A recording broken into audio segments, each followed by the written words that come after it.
જામનગરના જામજોધપુર પંથકના સમાણા ગામે થયેલ ઘરફોડ ચોરીના પ્રકરણમાં જામનગર એલસીબીએ 48 કલાકમાં આરોપીને ઝડપી લઈ 7 લાખથી વધુ કિંમતનો મુદ્દામાલ કબજે કર્યો છે. આરોપી ગામનો જ એક દરજી હોવાનું બહાર આવ્યું છે. દરજી કામને લઈ લોકોના ઘરે આવજા કરતા આ શખ્સે સ્થાનિકોનો વિશ્વાસ સંપાદિત કરી ઘરફોડ ચોરીને અંજામ આપ્યો હોવાનું પ્રકાશમાં આવ્યું છે. એસપી પ્રેમસુખ ડેલુએ ઝડપી કામગીરી બદલ એલસીબીને 5100 રૂપિયાના પુરસ્કારની ઘોષણા પણ કરી છે. તેમજ લોકોને ઘરની ચાવીઓ વગેરે કાયમ એક જ સ્થળે ન રાખી તેનું સ્થાન બદલતા રહેવા તથા કોઈ પર વધુ પડતા વિશ્વાસથી બચવા સહિતના મુદ્દાઓ ધ્યાનમાં રાખવા અપીલ કરી છે. सेठ वडाला पुलिस स्टेशन में बे घरफोड़ ચોરીના ગુના દાખલ થયા હતા અને આ ગુનાના કારણે એલસીબીની ટીમ સતત આના શોધવામાં લાગેલી હતી અને અત્યારે બહુ સરસ સફળતા એલસીબીની ટીમને મળી છે. એલસીબીના ટીમના જે પીઆઈ લગારિયા અને પીએસઆઈ મોરી અને પીએસઆઈ કાંટલિયા દ્વારા સરસ કામગીરી કરવામાં આવેલ છે અને એલસીબીની જે ટીમના જે કર્મચારીઓ કિશોરભાઈ પરમાર, અર્જનભાઈ કોડિયાતર અને ભરતભાઈ ડાંગરની જે સંયુક્ત બાતમી આધારિત જે ઘરફોડની જે ચોરી હતી આ ચોરીનો અત્યારે ઉકેલ કર્યો છે અને જે આ ચોરી છે આ સેઠ વડાલા પોલીસ સ્ટેશનમાં આનો ગુનો દર્જ છે. આમે જે મુખ્ય આરોપી છે આનું નામ છે ત્રિશાંત સનોફ હસમુખભાઈ કડવાભાઈ ધામેચા, જાતિ દરજી, ઉંમર 38 વર્ષ અને દરજીનું કામ કરે છે. આખો જે બનાવની જે એમઓ છે આ એવી રીતે નહીં છે કે આ જે ત્રિશાંત છે એ સમાણા ગામમાં ત્યાં દરજીનું કામ કરે છે અને દરજીના કામને કારણે આનું દરેક ઘરે જે અવર જવર રહે છે.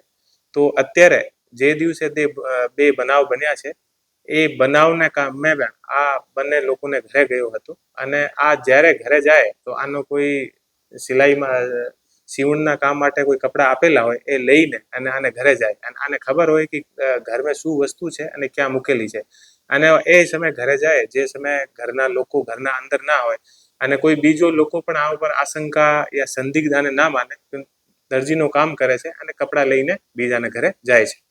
તો ટોટલ લગભગ 6.5 લાખને આસપાસની ચોરી આણે કરી હતી. એ ઘરની જે ચોરી હતી આની કિંમત લગભગ 6,19,300 જે રૂપિયા હતી. આની રૂપિયામાં આને સાથે દાગીના અને બીજી બધી વસ્તુ હતી અને બીજા ઘરની જે ચોરી હતી આનો ટોટલ મુદ્દામાલ 65,000 થયો હતો. અત્યારે પોલીસ દ્વારા ટોટલ સેઠ વડાલા પોલીસ સ્ટેશનના 2 જે ગુના છે આનો ડિટેક્શન કરેલ છે અને ટોટલ જે મુદ્દામાલ જે કબજે કર્યો છે અમે સોનાના દાગીના 7 તોલા, કિંમત 5,78,200 રૂપિયાના, ચાંદીના દાગીના 18 ગ્રામ, લગભગ 1100 રૂપિયાના, રોકડ રકમ 1,05,000, મોટરસાઇકલ 1 કિંમત ₹50,000 અને મોબાઈલ ફોન 1 જેની કિંમત 5,000, ટોટલ 7,39,300 જે રૂપિયા છે આનો મુદ્દામાલ ટોટલ પોલીસ દ્વારા કબજા કરવામાં આવેલ છે અને હું એલસીબીની ટીમને બધાઈ આપું છું કે એટલી સરસ કામગીરી કરવામાં આવી છે અને તુરંત જે રીતે પોલીસ સ્ટેશનમાં આની સૂચના મળી છે તુરંત 48 કલાકમાં આખો જે ગુનો છે આનું ડિટેક્શન કરીને અને તમામ જે મુદ્દામાલ છે લગભગ 7.5 લાખને આસપાસનો જે મુદ્દામાલ છે वो રિકવર કરેલ છે અને આ મુદ્દામાલને રિકવર કરીને અને એક સરસ કામગીરી કરી છે. હું આખી એલસીબી ટીમને 5100 રૂપિયાનું ઇનામ પણ જાહેર કરું છું અને આરોપીની આગળની જે પૂછપરછ અને બીજી કોઈ પણ જગ્યાએ ચોરી કરી છે, કોઈ બીજો ગુનો કર્યો છે આની પૂછપરછ પણ ચાલુ છે.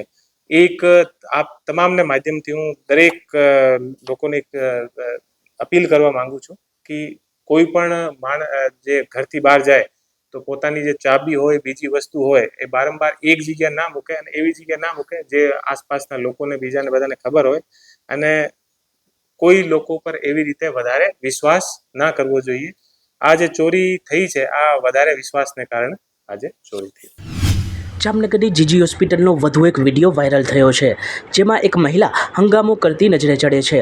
કોઈનો મોબાઈલ પણ આ મહિલાએ પછાડીને તોડી નાખ્યો હોવાનું વિડીયોમાં દેખાય છે. આ મોબાઈલ હોસ્પિટલ સ્ટાફનો હોવાની તથા મહિલા નશામાં હોવાની ચર્ચાઓ વચ્ચે હાલ તો વિડીયો વાયરલ થતાં જીજી હોસ્પિટલ વધુ એક વખત ચર્ચાના ચકડોળે ચડી છે.